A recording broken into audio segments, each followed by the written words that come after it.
Google Hangout. Apologies for the technical difficulties, but we are on the first Startup School of Startup Canada Live. It is a new year and a new monthly webinar series run by Startup Canada. It's dedicated to the professional development of Canada's entrepreneurs and community leaders. This first interactive Startup School session is brought to you by Concierge Services, a Government of Canada program delivered by the National Research Council of Canada Industrial Research Assistance Program. Through a team of specialized innovation advisors, Concierge provides free, customized guidance to help you access the most relevant programs to grow your business. My name is Catherine Forrest, and I'm the Communications Manager here at Startup Canada. I am your host, and today we'll be talking with Concierge Service Innovation Advisor Rick Nowlan. But before we get to that, I wanted to let you know about a campaign that we launched just this morning here at Startup Canada to give every entrepreneur a voice in the federal government's pre-budget consultation process. Right now, they're collecting innovative solutions to grow the Canadian economy, and as entrepreneurs, there is no one better than you to answer this call. We encourage you right after this session to visit startupcan.ca/growing economy to submit your video telling the government how they can best support you to grow the economy. We'll then push it to Twitter using the official consultation hashtag #PBC16, to make sure that your voice is heard. You can also visit the page to find out other ways to get involved. Now, let's get to today's topic with Rick Nowlan. We're talking about vendor selection and selling to large retailers. As I mentioned, Rick is a Concierge Service Innovation Advisor based in Moncton, New Brunswick. As an advisor, Rick has extensive experience in technology and product development industries. He's designed and implemented robotics and automation for product lines, DVD players, and high-end equipment, not to mention industrial design, rapid prototyping, 3D printing, and more. The format of today's session will include a presentation by Mr. Nowlan, followed by a Q&A.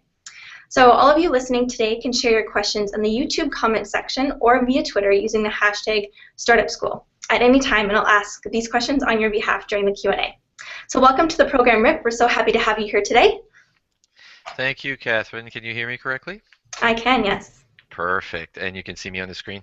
I certainly can. All right. So I'm going to switch this over to my to the full screen for my presentation. Hopefully that's on your screen right now. It is, yes. Okay, and we're going to be able to get started. I want to thank Startup Canada for giving me the chance to come and speak to you guys on this webinar, and to kind of describe a little bit of what selling to big box retailers really kind of looks like.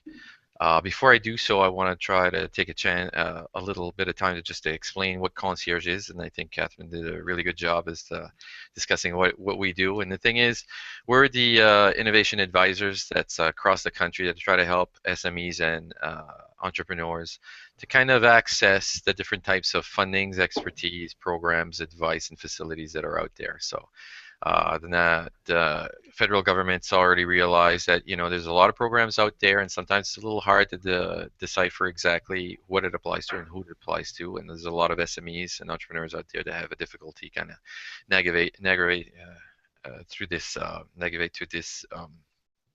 kind of spaghetti that's out there of all these different programs. So that's what we're here for. And the thing is, there's about 17 of us. We're all over Canada, from coast to coast, and we help SMEs and entrepreneurs find what they're looking for when it comes to funding and expertise in programs. So we'll have conversations, sometimes face-to-face, sometimes over the phone, try to get a feel of what you're trying to develop in the innovation space, and we'll see what fits and try to connect you through a soft connection through these.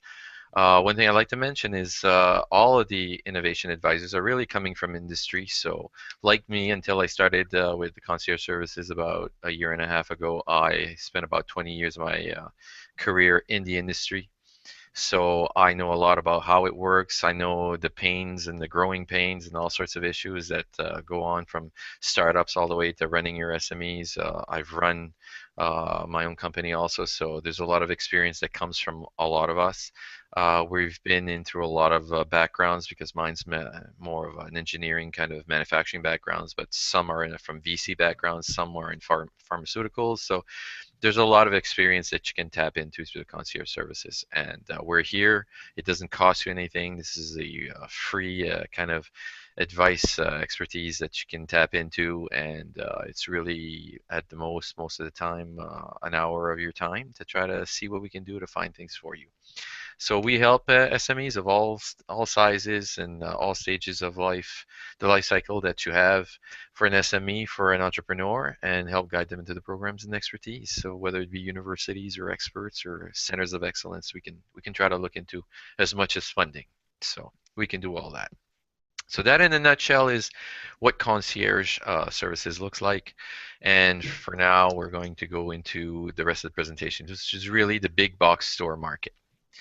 So let me explain a little bit about what I'm doing here and how I came to be and how I came to give this presentation to you all through this webinar. So I've had the privilege to work in the industry for an SME, a large enough SME that sold to big box stores.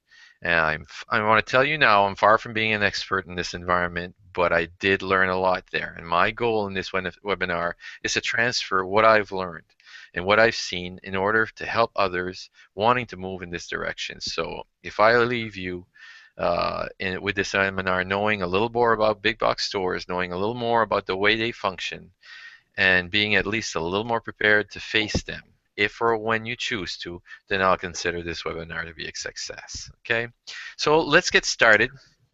And I'm going to explain a little bit more as we go along, and I'll try to touch base as much as we can, and we can keep the questions at the end of this presentation. So let's get started. In the concierge role, I meet a lot of clients that are looking to enter markets with their products. And I usually go through the usual questions. So essentially, I'll be asking you, what's the problem that you found in the market, how you're solving it, and what's your value proposition? Do you know who your competition is? Are you protecting your idea, your design, your technology that you're developing? And one thing I'm always going to be looking at, as much as the revenue models and things like that, is what is your go-to market strategy?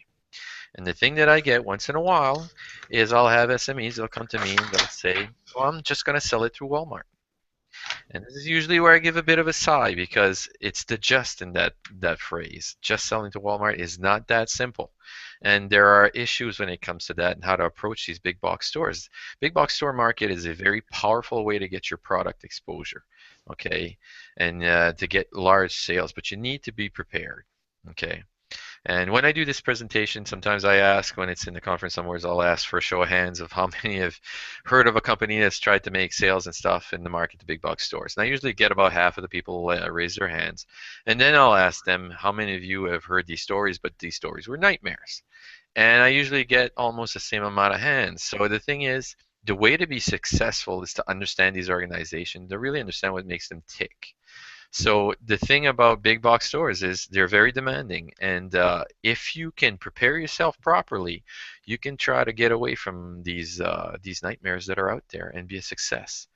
So this is what I plan to speak about in this presentation. I will go over what I've learned in the working space of inside an SME. And like I said, I'm no expert, but I think I can give you a glimpse of what it looks like on the inside. So let's go from there. Here's a little background for where I come from. Essentially, I've been in this position with the Concierge Services for about a year and a half now.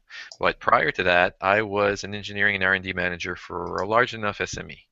And because we were selling to the big box stores, we are a high volume manufacturer. So when you sell to big box stores, you're selling a lot of product. So you need to be able to manufacture a lot of product in short periods of time. So this is something that we were doing. That's the exposure I got from the engineering standpoint. The big box stores we were in the Home Depots, the Walmarts, the Lowe's, the Canadian Tires, the Ronas, the Home Hardwares. We were in pretty much all the big ones that you can kind of think of. We were selling products in these, and we got in at a time in the past, and we were kept on selling products to them. So this is the kind of exposure that I had when I was the engineering manager at this SME. And I'm going to go through the different things that we go through this as we're going through the presentation. So here we go. First question I do when I try to show a glimpse into this type of organizations, I ask an important question. What is the most important position in these organizations? The simple answer to that is buyers and purchasers, okay? This is the single most important position, and they are regarded highly, and they are very well paid, because they are the front line for these organizations. They are pressured to keep their company competitive. So it's very important for them to get the best price out of every supplier. So they are pushed to do so.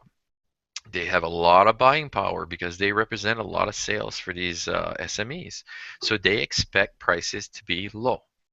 So you need to understand that they are measured constantly on how well they perform their job. And if you can understand the side of the buyers, you will understand a bit more how to create a strategy to be able to sell to them. They have a lot of pressure to succeed, these buyers. Your best strategy is to see how you can help them succeed. And I'll explain that in a minute. But this is what you need to think about when you're thinking about going or approaching these big box stores. Big box stores getting in. I break this down to about two different kind of views of how it is to get in. And I'm going to go through the first view, which is the single product, when you've got one single product that you're trying to break into big box stores. And I'm going to admit now that this is not where I have the most of my experience. I've talked to a few SMEs that have done so. I've got a little bit of expertise when it comes to that, but most of my knowledge comes from the lines of products, which I'll explain a little later. But when it comes to single products, the first thing you're going to do is you're going to see that there's a vendor application. Vendor application is an online form. It used to be a written form, now it's online. Pretty much every big box store has gone to that. In that vendor application form, you're going to find a lot of questions. They're going to be asking for a lot of information. Some of them are going to request that you have insurance, and insurance up to $2 million. And some of them are going to ask that you be listed by Dun & Bradstreet. This is something that's commonly asked. Dun & Bradstreet is one of the oldest firms in North America, I believe. They've been around for, if I remember correctly, over 150 years. And what they do is they do evaluations of SMEs. So they look at your company and they kind of advise, or they give you a number if you want, as a rating as to how well how stable you are and how able you are to be able to produce and to deliver on what you're saying you're going to deliver on. So they're going to be looking at your past, they're going to be looking at your structure, and they're going to rate that. And that's one of the things that some vendor applications are going to be asking for. So you got to be prepared for that. Once you've got your vendor application done online, at least you're in the system, but you're not selling anything yet. You're going to have to meet with a buyer or a category manager, and you don't get to meet them unless you've got your vendor application in already.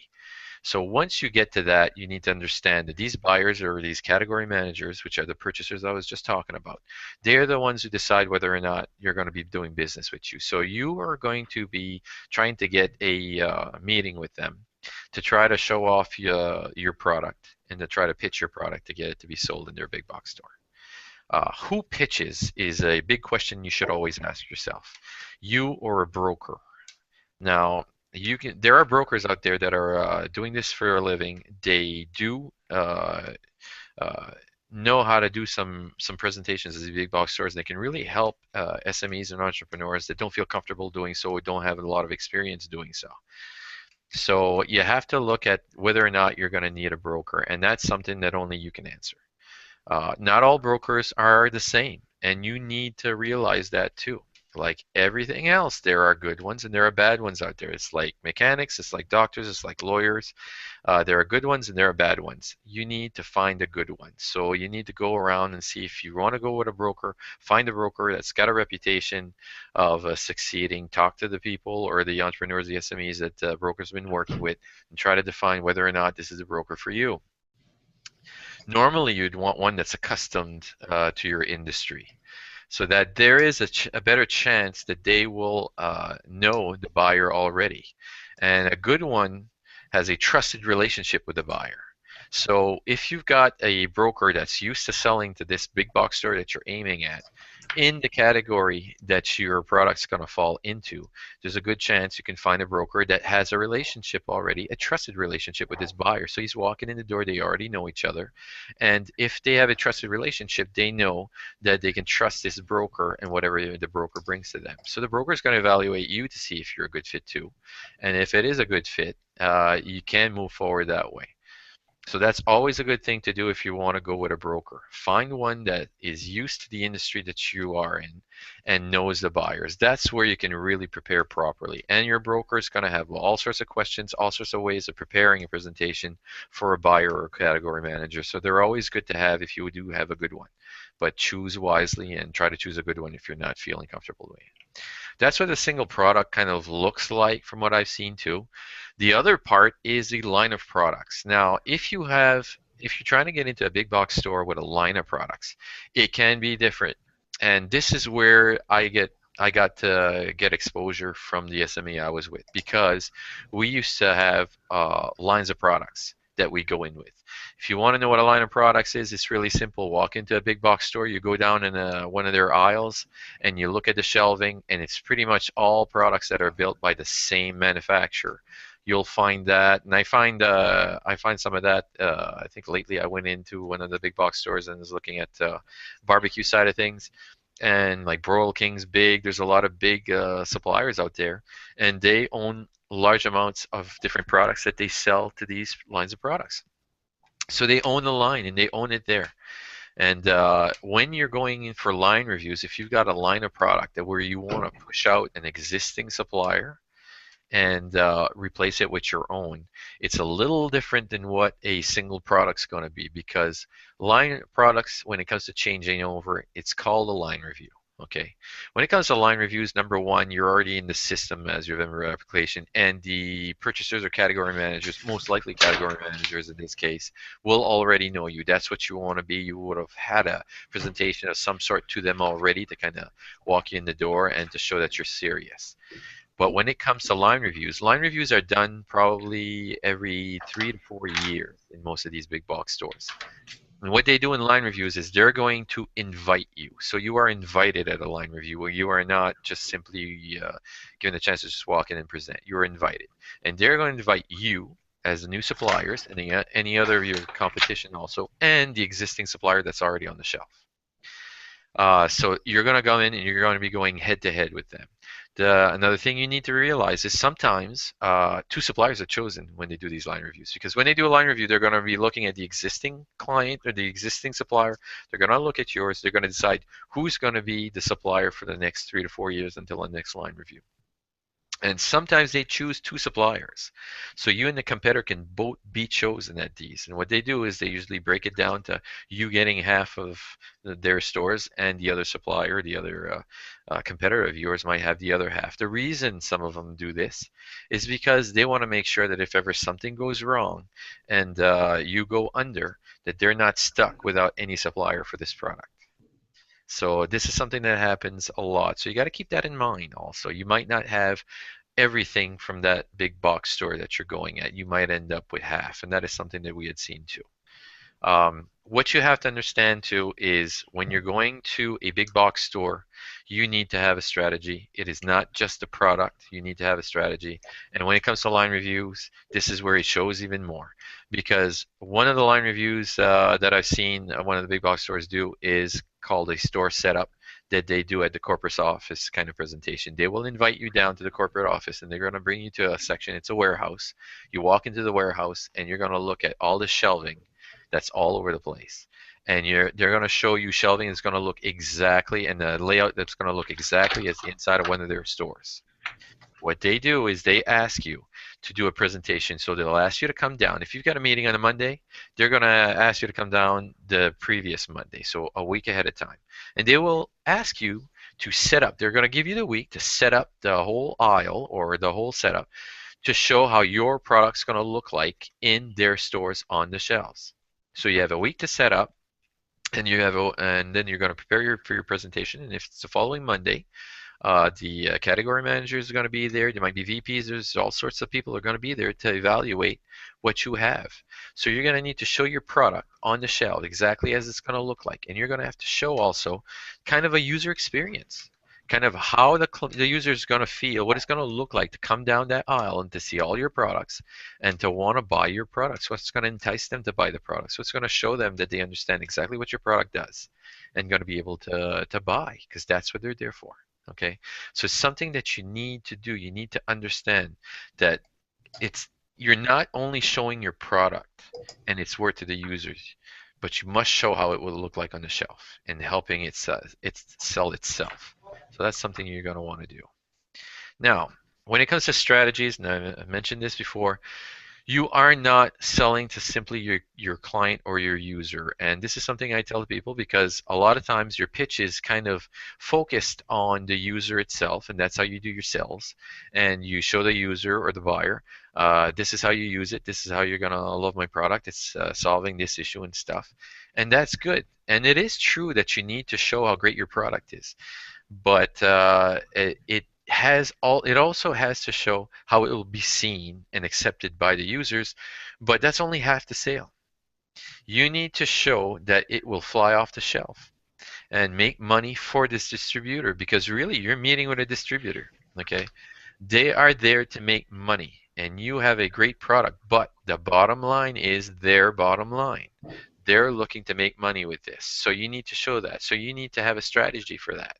One of the strategies that I've seen adopted in the past is you ask yourself a simple question: how can I help you make more money? And if you ask yourself that question and you go with that strategy, then you can look at big box stores and how they work. One thing that I always talk about is real estate costs money. You've heard this before, but essentially when it comes to big box stores, shelving is real estate. And this is where the understanding of what buyers and category managers, how they're working, how they're measured, is going to help you how to focus your strategy towards them and towards selling to the big box store. Because in every big box store, these buyers are responsible for certain sections of the store, certain shelving. And this shelving, okay, is measured as to how much money these shelves make for the store. So they are always being looked at either weekly or monthly, and all depending upon the big box store. They are analyzed as to how much money is being created by this shelving, by their sections. They have large ERP systems that are very complicated and keep track of all the sales that are going on. And then they feed this back to the buyers and the category managers to tell them shelving is either producing well, overproducing, or underproducing or underachieving. And this is what they are measured upon. So if you understand that, you need to understand that when you're doing your sell, you need to show them that by putting your product on the shelf, they're going to be making more money. And that is what they're measured on. So real estate costs money, and shelving as real estate is an important thing to think about. Are you cheaper? Okay, that's another thing. Sometimes you go in with a value proposition of, I've got a cheaper product than the competitor, and therefore that's why they're going to take me in, because they're always looking for a better price. That is true. But if you're looking to do the cheaper product, okay, you need to understand that you need to be more than just a couple of percent cheaper. 10% should be what you're aiming at. It costs money to change over for them, and it's a risk that they would be taking, because they don't know you yet. They don't know exactly how much you're being able to produce and stuff. So they're going to need to feel better about it, and it's a risk that they don't take lightly. So if you're going to be changing over, and you're looking at being cheaper as your strategy, you have to be at least 10% cheaper. Is what I would tell you. Strategy on competitors moving slow moving product. This is another thing where if you're not cheaper, it doesn't mean you cannot get into this big box store. Because what you should be doing is doing a competitor's product matrix. Look at the products they're making. If you're going in with a line of products and you've got 5 products to replace your competitor's 5 products on the shelf, look at their 5 products. Do they have 3 high movers and 2 of them are slow movers? If that's the case, then concentrate on the 2 slow movers and replace those with yours with a strategy where you're going into this big box store maybe with telling them that here's my product. It may not be cheaper, but you're going to be selling more of it because the 2 low movers from the competitor who's there already is going to be replaced by mine that's higher movers, and that way you're going to have more sales and you're going to make more money. Remember, bottom line is their bottom line. So if you go in with that type of strategy, that can work too. And that's been used before also. Understand also, another thing is understand that you can't be in all of them. Okay, so choose the right one for your product. There are a lot of big box stores out there. Chances are you can't be in all of them. Some of them will not allow you to be in all of them because there are competitors themselves. And if you go to 2 of them that are competitors, you might not be able to get in both of them. So essentially, you need to decide which ones you want to be in. So really, before you start going or addressing a big box store, you should really look at all of them that are around. Which ones do you really want to be in? Which ones serve your industry best? Which ones has the biggest bang for your buck? And you have to choose the right one for that. and your commitment to in-store product marketing, you need to somehow commit when you're doing your presentation. How can I help you make more money? How are you going to show that your product is actually going to help sell off the shelves? So essentially, you're going to be showing them, you're going to be talking to them, saying, "This is how it's going to be presented. This is what it's going to look like. Your presentation is going to show that. This is how it's going to sit on the shelves. This is how it's going to attract the users to buy these, and this is my commitment to in-store product."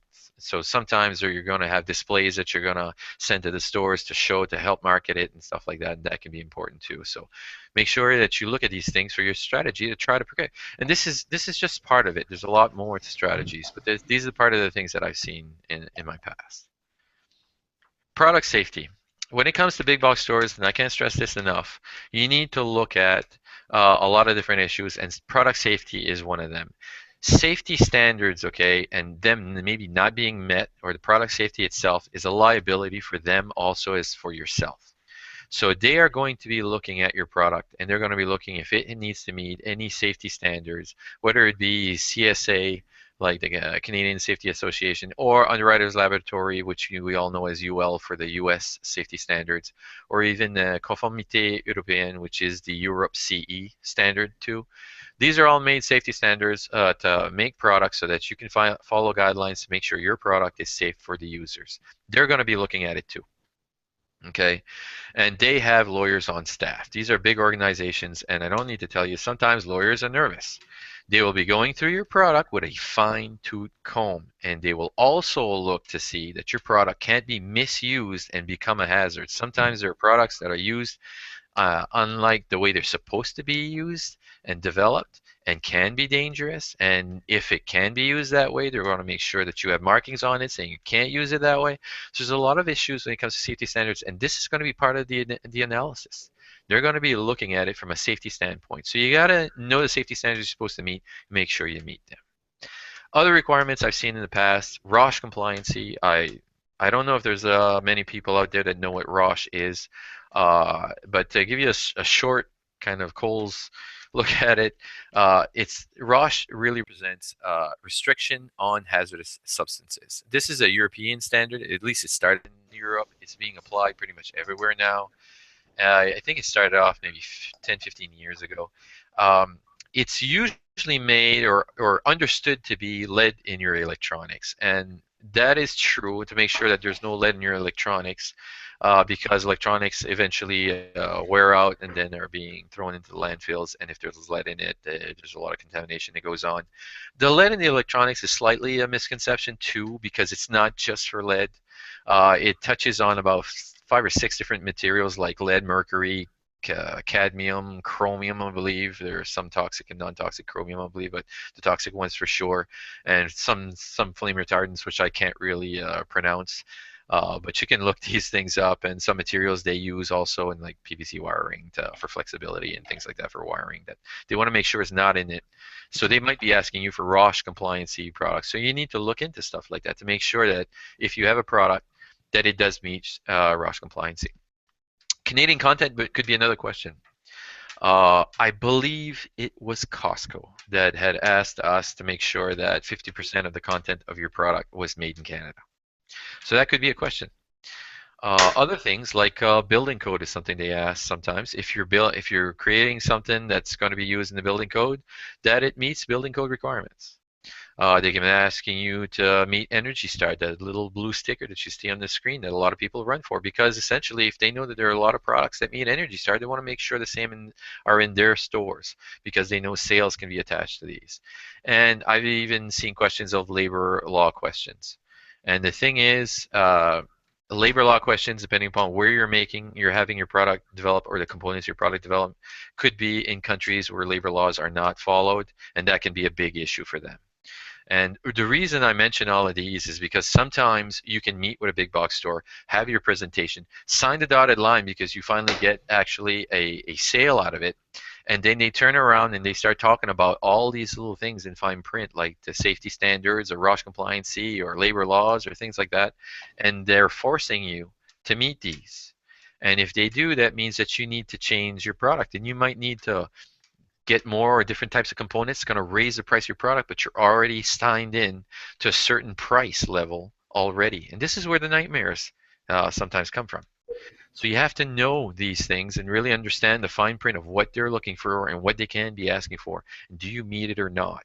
Because once you're tied into a price, they're going to want you to respect that price. And these things can make the price of your product raise.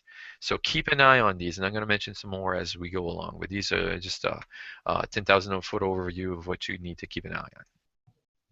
Packaging is a big thing. When I tell people that if they're looking to put their product in a big box store, I tell them choose the big box store you're looking for and then walk into it. Go into the section of the store where you believe your product would be and just stand in front of that racking, that shelving, okay? Look at the shelving. Tell yourself, they're going to need to make room on this shelf for my product. And then what does the shelf look like? What does the presentation of the other products around it look like? Are you going to need to put your product in a blister pack, which is those transparent kind of plastic packs that you almost need a knife and scissors and all sorts of stuff to kind of break into? These are blister packs. It could be what they're selling other products on that shelf is because it's got all these little hanger hooks on it, and that's the way you're going to have to show your product. You need to know that because the packaging of your product is going to become important if that's the case.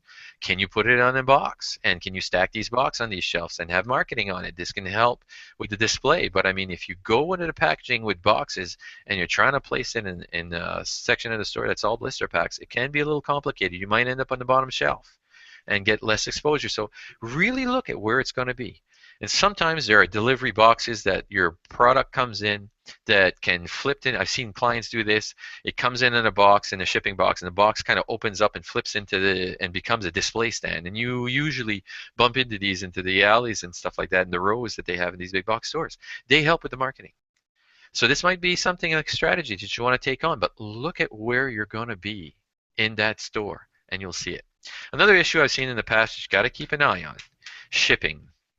As benign and as strange as this might sound, pallet sizes can make a big difference because essentially, if you've developed a product, you're going to need, if you do finally sign something and sell to these big box stores, deliver your product to them, okay, to their loading dock. So you're going to be shipping it, you're going to be responsible for shipping it and getting it to them. When it comes to that, you're going to be looking, when you're pricing your product, that's to give them a price that you're going to be signing on the dotted line, you're going to be looking at palletizing. What are they going to be in? Are they boxes that you put in for your packaging? If they're blister packs, do they fit into larger boxes? They have to fit on the pallet. And you're going to have a pallet size. And you might go with a pallet that's like 42 by 42 inches and stacked up maybe 4 or 5 feet tall. Maybe shrink wrap to hold everything together. And then you make your sale and you come to them and they say, oh, by the way, in our inventory housing, we can't take 42 by 42 pallets. They might just fit 40 by 40. If you don't know that, you're going to have to repallet this, which means you're going to be shipping these in trucks, maybe not as efficiently. Your price is going to come up, but they're not going to budge on the price because you signed dotted line already. So make sure you ask those questions. Make sure you find out what it is.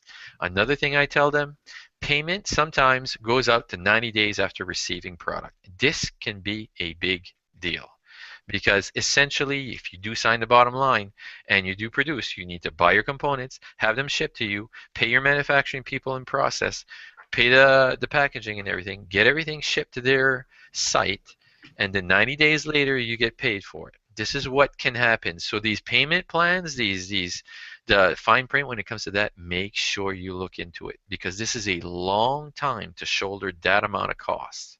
And you need to do cash flow projections for yourself.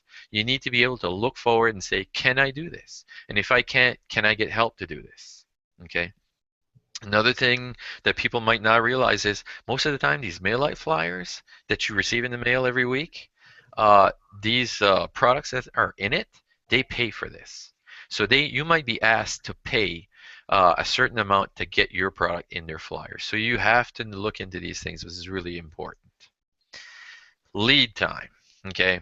Here's a question I'm going to ask you, and I want you to do this if ever you're looking at this product or going to the big box stores. And I'm going to run through a little example here to give you a good idea of what it looks like. Lead times, initial stocking, okay, from purchase order to delivery. So let's say you sign a deal and you walk in and the product manager or category manager says to you, this is great, love the product, want to have it in our stores. I want to put 20 products of yours in every one of our stores. This could be great. because you're looking at this as your dream come true. You've got it, okay? But let's look at this. You have to have an intelligent look at what you're doing when it comes to big box stores. So let's take, for example, Home Depot. Okay, Home Depot, I think last time I checked, worldwide has around 2,200 stores. Lowe's, I believe, has 1,800 and change in just in the U.S. alone, I believe. So essentially, you could be looking at a big box stores that, let's say, round it off to 2,000 stores. Okay. So if you have 2,000 stores and you want to put 20 products into it, you're looking at 40,000 units that you sold that you need to supply. Not only that, you have to remember they have DCs. You do not necessarily deliver to their stores themselves. They usually, big box stores, have DCs, which are distribution centers. So in other words, you're going to be delivering to these DCs. And these DCs are going to be filling up the stores. So 40,000 units to put on the shelves of the stores, plus an extra 10,000 has to sit on the DC so that when your 20 products goes down to 12 products on the shelf, the store will trigger a purchase order to their DC to bring in these new products, and they're going to feed out of that, and the DCs are the ones that are going to be sending you the purchase orders for more product to be put into the DC. So you're looking at 50,000 units in total when you sign. Okay, this is an example. Do you have the ability to manufacture this in this time frame? Now, sometimes these time frames, and I've seen a lot of times, you might win the contract and they'll give you 4 months to deliver this to their DCs. Well, you got to look at what your production is. If you're capable, let's say, to produce 200 units per day, well, that's 1,000 units a week. That's 4,000 units a month. Okay, for 50,000 of them, that's 12 and a half months. So that's a long delivery lead time for you, and you're asked to do it within 4 months. You need to understand that there are a lot of penalties when it comes to this, and you need to look at the fine print when it comes to these big box stores. Financial penalties that people don't always think about. If you are back ordering, you will be penalized. Okay, a lot of them have penalty sections for this, and they're going to say this, and they're going to penalize you hard on it, and these are monetary. It's going to cost you a lot of money. And the thing is, there's a reason for it. They know that if you can't keep the shelves full and their customers walk in and see that there's nothing in the shelf, they will go elsewhere. They will go to this big box store's competitors. And that is the last thing they want, because this customer might have walked in to actually buy something and your product and want to buy other products too. So there must be more sales in the store. If they go elsewhere, they're going to buy all the other products there too. So they look at this very seriously, and they can be pretty hefty backorder penalties. So you need to keep an eye on these things and to understand what it is. So when you look at your ability to manufacture and in what time frame, you really need to understand it. Okay. Another thing is you're going to be constantly measured on your ability to meet demand. Make sure you can meet demand. Okay, and always meet demand, because they're going to be looking at you. Even if the initial one's done, they're going to look at you all year long to make sure you're always meeting demand when it comes to their purchase order. Another thing that is packaging and delivery. And this is where I see some issues come up too, and people don't necessarily know about this. Packaging and delivery, when you're trying to ramp up to these high volume manufacturing, you're going to speed things up. And the thing is, quality can take, or it can suffer when it comes to this. If quality suffers and you start creating defective products and they're being returned in the stores, the return policy when it comes to this is they can penalize you on this. And there can be a cost penalty for every product that is returned to a store. So if you produce a lot of defective product and they're being returned because they're defective, I've seen some of these stores charge, I believe I heard, up to $75 per product return.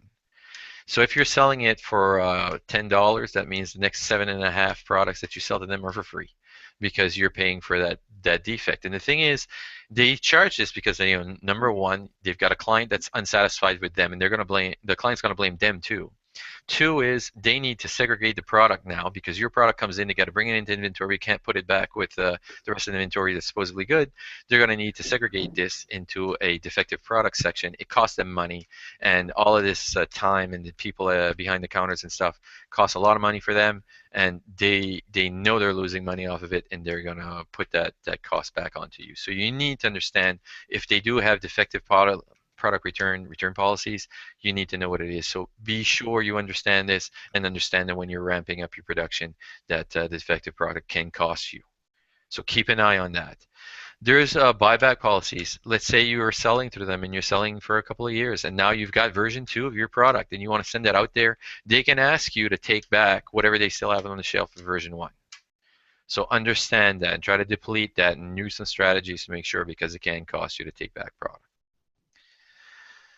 At this stage of the game, as I mentioned, all of these things, when you are accepted into the big box stores and you're used to making small production runs and you got to go into the large ones, you need to understand that at this stage of the game, you will need to keep costs low and quality high while you build efficiency into your manufacturing, because you need to ramp it up.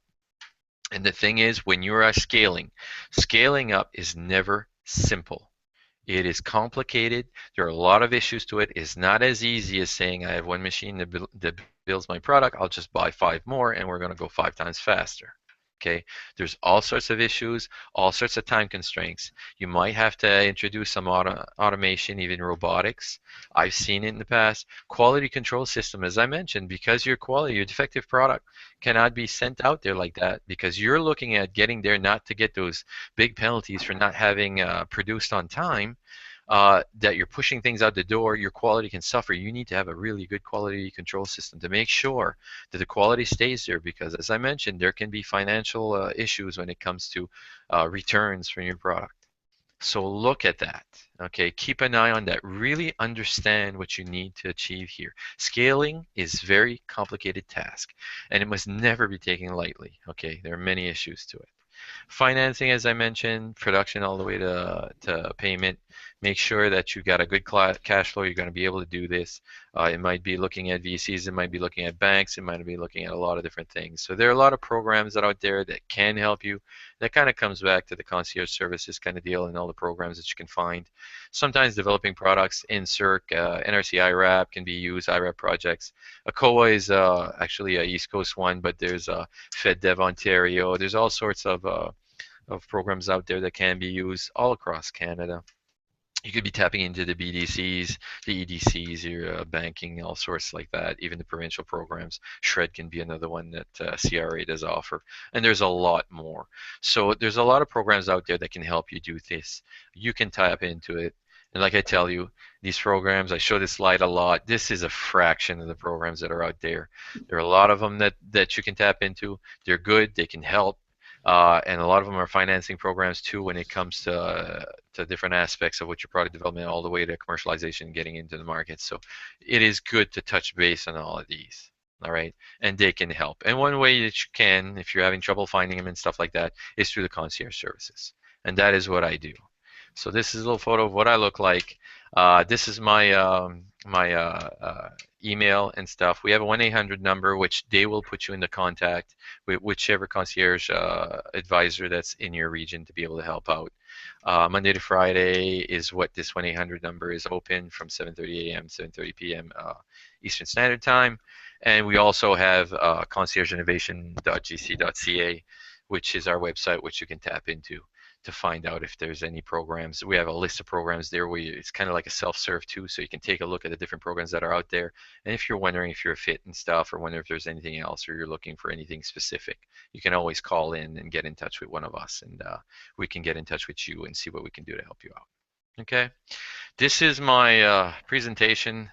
I hope you guys learned something out of it. I'm hoping I've been able to transfer some of the knowledge that I've been able to see from my experiences out there in the industry for all those years, and hopefully it can help kind of clarify a bit what the big box stores kind of look like, what that type of market. It can be attractive, but at the same time it can be very demanding, and you don't want to become one of those nightmare stories. You want to become a success. This is just a small part of what's out there. Take a look, think of it really in depth before you jump into it, and get the help that you need to get there, because when you do succeed through them, it is a very powerful place to be tapping into. All right, well, thank you, Catherine, for letting me do this. And startup, I'll let it go to you if there's any questions and stuff. We're kind of tight for time, but yeah, thank you so much, Rick. It was an excellent presentation. I definitely learned a lot, and I know for sure that our listeners did as well. I know that you are tight for time, but we do have one question on Twitter from a viewer who is in the bow tie business. And so they're wondering whether the process for getting their product into a big box store would be the same as it is for you in working with Lowe's and Home Depot and places like that? Is it the same process for other consumer goods like clothing and other things? If it's found in a big box store, it's the same process. You got to Okay. kind of look at it, and again, it's like I mentioned, anything you do, whether it be bow ties or fire alarms or whatever that you're selling, take the time. The first thing is to take the time and say, which big box store do you want to be in? I'm thinking for this one, it's not a Canadian Tire, it's not a box store like that, but it'd be like maybe a Walmart or maybe more a Mhm. specialty kind of store that kind of uh, touches the industry better for what they're looking for. So my first thing is walk into this store, look at where your product would be, go straight to the section. And the thing is, sometimes your section can be a couple of sections into a store. I've done this in the past where we walked in, we had products that were in more than one location in the same big box store. Walk in, take a look, look at what it looks like, see how it's hung up, see how it's displayed, and then you'll get ideas as to how to display it better, how I can help show off my product better, what can be used here, and to see, do I need room? Because the one thing that you notice when it comes to these big box stores is you never see empty shelves. So chances are you're going to have to move someone over, get them to drop someone to take yours on unless they've got room for you already. So look at who's there, understand who they are, how they're selling, and create a strategy that when you're presenting to them, that's going to show that your product is actually going to make them more money, because essentially that is the big theme, and it's not something you're accustomed to doing when you're selling your stuff, because it's a little different for big box stores, but you got to look at it. It's like I say, the strategy of how can I help you make more money. It's a winning strategy. It's been used in the past, and a Mhm. lot of people have won by it. I hope it answers the question. Yes, for sure. Fantastic. We will leave it there, considering that you do have to get on the road. I'll encourage all of our listeners and our viewers to send Rick an email directly. As he mentioned, he's a concierge advisor with an innovation advisor with Concierge Service, pardon me, and he's here to help. So I encourage you to send your questions to him directly, and I'm sure that he'll get back to you as soon as possible. So, Rick, thank you so much for taking the time to join us today and for being our first guest here on Startup Canada Live. Thank you Uh, very much, Catherine, for giving me a chance to do so. Thank you, and thank you for bearing with us through all the technical difficulties. It turned out to be a great presentation, though. Perfect. Thank So you. and to everyone else who joined in, thank you for tuning in. Be sure to stay tuned for our next installment of Startup Schools on Startup Canada Live. It'll be featuring concierge advisor Carl Miller, who will actually be talking about prototyping 101. That happens on February 14th from 12 to 1 p.m. Eastern Standard Time. Also, tomorrow we'll be releasing a new podcast with David Nault. He's a venture capitalist and principal at Innovia Capital. So you can go to startupcan.ca/podcast to listen to that. And finally, before I let you go, please don't forget to visit startupcan.ca/growing economy to join the pre-budget 2016 conversation. We believe and know that entrepreneurs are the future, so we really want you to have your say. Please take 2 minutes to submit your video and let the government know how they can help you to grow the Canadian economy. You can also stay tuned to Startup Canada on Twitter, on Facebook, and by following us on Google Plus and LinkedIn for all the latest news and for the upcoming Startup School schedule. So thank you again to Rick and to everyone who's watching and who asked questions. Please have an enterprising week, and we'll talk to you soon.